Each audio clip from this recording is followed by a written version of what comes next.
Now, according to a gender audit and analysis report of Kenya's 2022 general elections, despite the number of women elected slightly increasing, it is still below the constitutional threshold.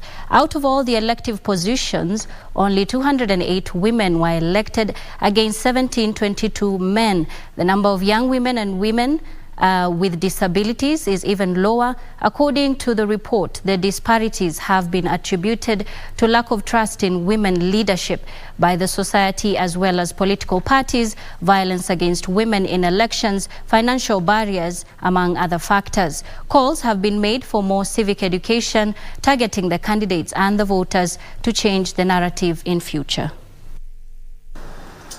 But the percentage still does not reach 33%. One woman was competing against 7 men in the same position. So the recommendation there is that we really got to change that equation. And the number of things that has contributed to that very lopsided status. One of them is, of course, political parties.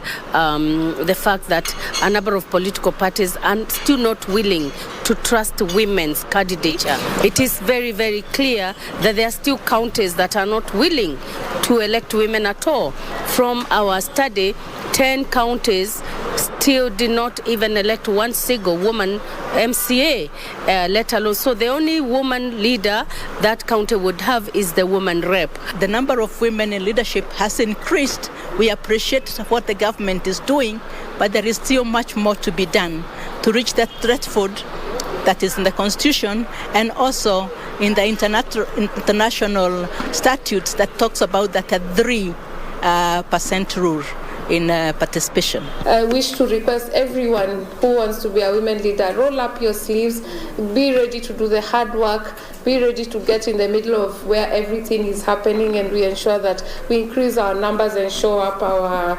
representation at every level. 114.